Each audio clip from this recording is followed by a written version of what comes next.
नमस्कार, आप देख रहे हैं ग्रैंड न्यूज। मैं हूं आपके साथ कविता। आइए रुक करते हैं आज की हेडलाइंस की ओर। रतनपुर अनाचार मामला, षड्यंत्र रचने वाले कई और चेहरे भी आ सकते हैं सामने। महिला की रिहाई के बाद बदली जांच की दिशा।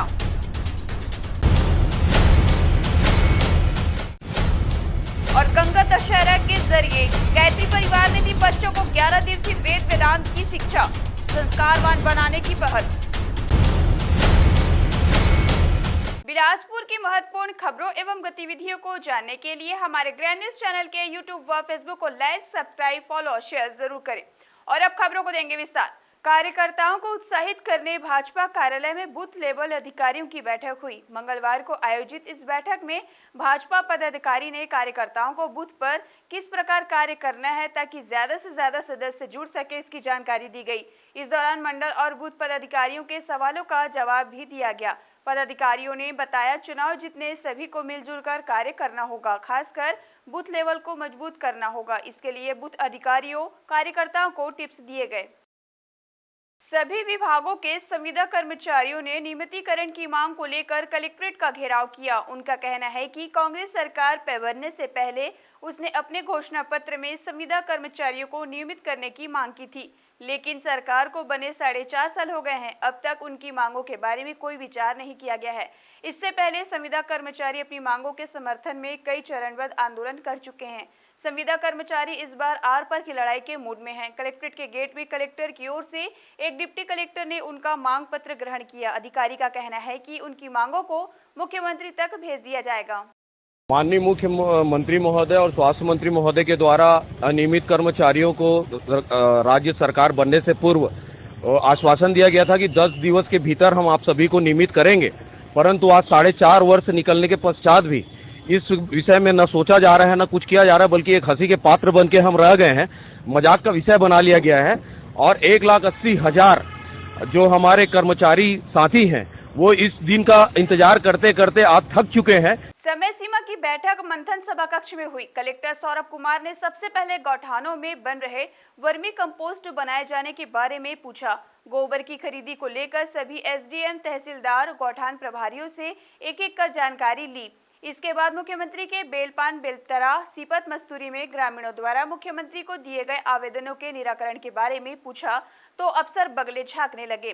कलेक्टर ने साफ कहा कि मुख्यमंत्री के निर्देशों का पालन नहीं होगा तो संबंधित अफसरों के खिलाफ कार्रवाई होगी। उन्होंने सिंचाई विभाग के खारंग डिवीजन के कार्यों के बारे में फाइल मंगाकर उसकी जाँच की।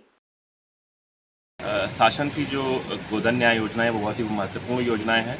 गाँव में लोगों को संबल मिलता है, उससे जब वो अपना गोबर बेचते हैं उनको 2 रुपये प्राप्त होता है, वही वर्मी बन के हमारे खेतों में भी आता है। तो हमारी मंशा है कि 100% गौठानों में जो 2 क्विंटल खरीदी होती है वो हो।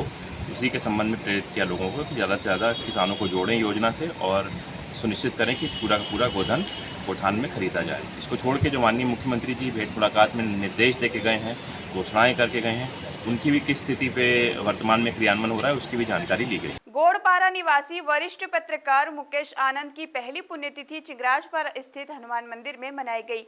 इस अवसर पर पत्रकार मुकेश आनंद के पुत्र प्रांजल आनंद और उनके इष्ट मित्रों सहित साथियों ने नवनिर्मित हनुमान मंदिर में सामूहिक हनुमान चालीसा और भव्य भंडारे का आयोजन किया। चित्रकूट धाम से आए पंडितों ने मंत्रोच्चार के बीच हनुमान जी की प्रतिमा का प्राण प्रतिष्ठा पूजन संपन्न कराया। इसके पश्चात पुण्यतिथि के अवसर पर भंडारे का आयोजन किया गया, जिसमें आसपास के लोगों ने बड़ी संख्या में भाग लेकर प्रसाद ग्रहण किया। इस अवसर पर प्रांजल आनंद ने पिता की पुण्यतिथि होने के अवसर पर भंडारे का आयोजन किए जाने की बात कही। यह आयोजन 2 सप्ताह से चलते आ रहा है। इस अवसर पर हमारे पिताजी मुकेश आनंद जी के पुण्यतिथि पर हम और इस वासी के सदस्यगण भंडारे का आयोजन रखे हैं और सभी को जोड़ते हुए, हनुमान भक्त जोड़ते हुए हम चलना चाहते हैं। पहला पुण्यतिथि है मुकेश आनंद जी का। सबसे पहले हनुमान जी महाराज सियापति रामचंद्र जी के चरणों में प्रणाम करते हुए आज के इस शुभ अवसर पर हमारे पूज्य श्री मुकेश आनंद जी के पुण्य स्मृति में उनके सुपुत्र हमारे आदरणीय बड़े भाई जी हैं, आज उनके पुण्य स्मृति में और हनुमान जी महाराज के दरबार में उनके पुण्य स्मृति में भंडारा और हनुमान चालीसा का पाठ आयोजन किया जा रहा है। वक्त तो चले एक छोटे से ब्रेक लेने का। ब्रेक के बाद जारी रहेंगी खबरें। आप बने रहिए ग्रैंड न्यूज के साथ।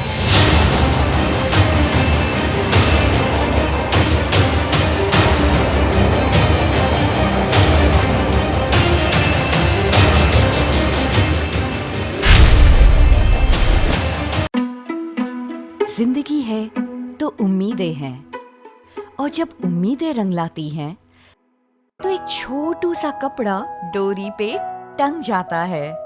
जिंदगी से जुड़ी ऐसी ही उम्मीदों को साकार करते हैं हम Shri Siddhi Vinayak test tube baby centre और life care hospital and maternity home में। A home of hope and happiness, Bilaspur, Chhattisgarh.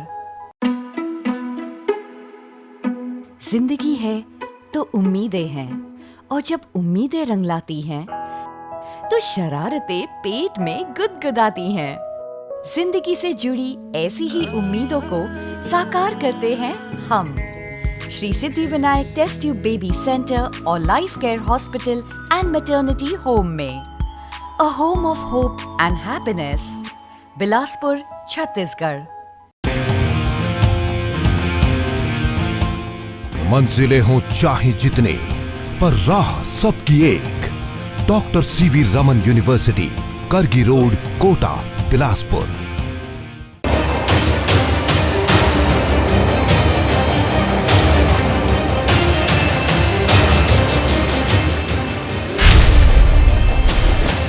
Break के बाद आपका स्वागत है। पिछले एक पखवाड़े से रतनपुर में चले आ रहे घटनाक्रम में फिलहाल महिला को जमानत मिलने के बाद स्थानीय लोगों ने राहत की सांस ली है। पुलिस अधीक्षक द्वारा गठित जांच दल ने जो रिपोर्ट सौंपी, उसके मुताबिक महिला के विरुद्ध पास्को एक्ट लगाने में तत्कालीन थाना प्रभारी कृष्णकांत सिंह सीधे तौर पर दोषी पाए गए। इसके अलावा एसडीओपी के ऊपर भी उंगली उठी है, जिसके लिए उन्हें कारण बताओ नोटिस जारी किया गया है। वहीं टीआई सिंह को पुलिस अधीक्षक ने लाइन अटैच करने के बाद तत्काल भवन से प्रभाव से निलंबित कर दिया है। इस घटनाक्रम के बारे में एसपी संतोष कुमार ने चर्चा करते हुए बताया कि मामले की जांच अभी जारी है और रतनपुर थाना स्टाफ के कई लोगों की भूमिका जांची परखी जा रही है और आने वाले दिनों में अन्य पुलिसकर्मी भी कार्रवाई की जद में आएंगे। मालूम हो कि रतनपुर पुलिस ने पिछले दिनों एक 10 वर्षीय बालक की शिकायत पर महिला के विरुद्ध यौन शोषण के तहत पास्को एक्ट में मामला दर्ज किया था, जिसके बाद पुलिस की कार्यप्रणाली को लेकर जन आक्रोश फैल गया और मामला काउंटर रिपोर्ट दर्ज कराने का निकला एवं जांच पड़ताल के बाद रतनपुर थाने की भूमिका संदिग्ध मिली है। रतनपुर में मामले में जिसमें 2 एफआईआर दर्ज हुए थे, एक दोनों मामले पाक्सो के थे। दूसरा मामला जिसमें पीड़िता, जो पहले मामले की पीड़िता थी, उसकी मां के खिलाफ मामला दर्ज हुआ था और एक बालक ने पाक्सो के तहत मामला दर्ज कराया था। इसकी जब एफआईआर हुआ उसमें कार्रवाई की गई। उसके बाद कई सारे संगठन हम लोगों को आके उसके घटना के बारे में बताया। पीड़िता जो पुराने मामले की थी उसने भी घटना के बारे में हम लोग को अवगत कराया कि इसमें एक पूर्व एफआईआर से संबंधित ये मामला है। उसकी जांच के लिए एक 3 सदस्यीय टीम बनाई गई थी, जिसमें एएसपी राहुल देव शर्मा ने जांच की और जांच के बहुत सारे बिंदु उसमें सामने आए हैं जो पिछले 7 दिनों में जांच हुई हैं। उस सारे जांच बिंदुओं को कल जब कोर्ट में इसमें जो संदेहिया है, जिस प्राइमरी रूप से जब आरोपी थी, तो उसकी जब जमानत कल लगी हुई थी, उस जमानत के साथ ही प्रतिवेदन के साथ साथ सारे जो जांच बिंदु हम लोगों ने उसको कोर्ट में प्रस्तुत किया, जिसके आधार पे पीड़िता और जो अभी पीड़िता है उसको जमानत भी मिला है। और हम लोग जल्दी ही इस मामले में पुलिस कंप्लीट जांच रिपोर्ट इस एफआईआर का सबमिट करेगी कोर्ट में, जिसमें वैधानिक कार्रवाई होगी। इसमें आप देखें तो थाना प्रभारी को जो प्राइमरी रूप से लाइन अटैच किया गया था, इनको निलंबित किया गया है और उनकी विभागीय जांच अलग से आदेशित कर दी गई। और जिसमें मैंने पहले भी कहा था, इसमें चाहे कोई पुलिसकर्मी हो, चाहे एफआईआर करवाने वाले करने वाले लोग, उन सब जिसकी जिसकी गलती पाई जाएगी उन सब के खिलाफ कार्रवाई होगी। आने वाले समय में आपको और भी कार्रवाइयाँ इसमें देखने को मिलेगी। कोटा ब्लॉक करगी कला के ग्राम पंचायत में रीपा में भारी गड़बड़ी की शिकायत सामने आ रही है। जिला पंचायत अध्यक्ष का गृहग्राम होने के कारण अधिकारी कार्रवाई करने से बच रहे हैं। कोटा ब्लॉक के करगी कला ग्राम पंचायत में शासन की महत्वाकांक्षी योजना रीपा प्रोजेक्ट, जिसकी लागत लगभग 2 करोड़ की है, ग्राम पंचायत में भगवान भरोसे चल रहा है।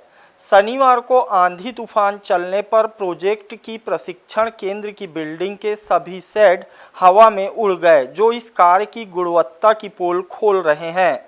इससे यह पता चलता है कि निर्माण में मानकों का कोई ध्यान नहीं रखा गया है। राज्य शासन की इतनी बड़ी महत्वाकांक्षी योजना का कार्य सरपंच करगी कला, जनपद सदस्य विजय जायसवाल, कांग्रेस नेता जयराज दीक्षित, रिंकू ठाकुर के द्वारा कराया जा रहा है। करगी कला जिला पंचायत अध्यक्ष अरुण सिंह चौहान का गृह ग्राम और निर्वाचन क्षेत्र है, इसलिए उनके आदमियों के द्वारा ही पूरा कार्य किया जा रहा है। इसी वजह से जनपद कोटा के प्रशासनिक अधिकारी भी इस विषय पर ज़्यादा बोल नहीं पा रहे हैं। छत्तीसगढ़ शासन की महत्वाकांक्षी योजना के कीमती मद का किस तरह से दुरुपयोग किया जाता है, इसके अलावा जनपद पंचायत व ग्राम पंचायत करगी कला में पाया गया है कि बिजली उपकरण, कूलर, वायर आदि सामान भी डुप्लीकेट लगाया जा रहा है, जो कि जांच का विषय है। कोटा से प्रमेंद्र मानिकपुरी के साथ विनय मिश्रा, ग्रैंड न्यूज। गंगा दशहरा एवं वेद माता ज्ञान गंगोत्री संस्कृति की जननी गायत्री जयंती मंगलवार को श्रद्धा पूर्वक मनाई गई। गायत्री शक्तिपीठ विनोबा नगर में 9 कुंडीय गायत्री महायज्ञ के साथ विभिन्न संस्कार संपन्न हुए। अखिल विश्व गायत्री परिवार द्वारा गायत्री शक्तिपीठ में गंगा दशहरा गायत्री जयंती के पावन पर्व पर सामूहिक अखंड जप का भी कार्यक्रम रखा गया। बच्चों में संस्कार देने, वेदों का ज्ञान एवं वाद्य यंत्र बजाने की कला जैसे पारंपरिक संस्कार का 11 दिवसीय प्रशिक्षण दिया गया। इसमें बेहतर प्रदर्शन करने वाले बच्चों को प्रमाण पत्र का वितरण कर प्रोत्साहित किया गया। आज जो है गंगा दशहरा गायत्री जयंती का पावन पर्व है। इस पावन पर्व परम पूज्य गुरुदेव पंडित श्री राम शर्मा आचार्य जी का महाप्रयाण भी हुआ था, उसका भी विशेष पूजन किया गया। और यहाँ पर 9 कुंडी गायत्री यज्ञ के माध्यम से 24 लोग दीक्षित हुए, दीक्षा संस्कार भी संपन्न हुआ। इसके साथ ही साथ में अभी जो प्रमाण पत्र हम लोग वितरण कर रहे हैं, 10 दिवसीय प्रशिक्षण सत्र एवं कार्यशाला आयोजित हुई।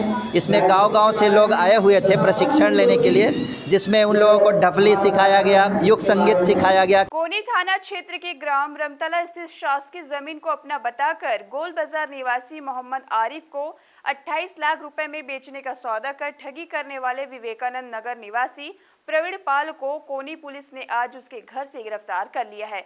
पकड़े गए आरोपी को न्यायालय में पेश किया गया, जहां से उसे न्यायिक रिमांड में जेल दाखिल करने के आदेश दिए गए हैं। अशोकनगर के अटल आवास में खासकर दूसरे, तीसरे, चौथे मंजिल में पीने के पानी विगत 1 महीने से नहीं आ रहे हैं, जिसके कारण वहां रहने वाले नागरिकों को काफी दिक्कतों का सामना करना पड़ रहा है। खासकर जो रोजाना कमाने खाने वाले परिवार हैं, उन्हें समय पर काम में जाने में दिक्कतें हो रही हैं। कई लोग तो भीषण गर्मी में कई दिनों से नहा धो नहीं पा रहे हैं। कलेक्टर ने उन्हें आश्वासन दिया है कि टैंकरों के जरिए पानी पहुंचाया जाएगा, लेकिन असल दिक्कत यह है कि 4 मंजिला भवन तो बना दिया गया है, लेकिन घटिया पाइपलाइन मोटर पंप ऊपर तक पानी नहीं पहुंचा रहा है। सर वहाँ ना टंकी में पानी नहीं चढ़ रहा है सर। आवाज़ तो दिए हैं नगर निगम वाले लोग यहाँ चाटी दी का घर तोड़कर, लेकिन वहाँ पानी की इतनी ज़्यादा समस्या है सर। चौथा मंजिल, तीसरा मंजिल में दिक्कत हो रही है, और नीचे में भी नल लगा नहीं आ रहा पानी।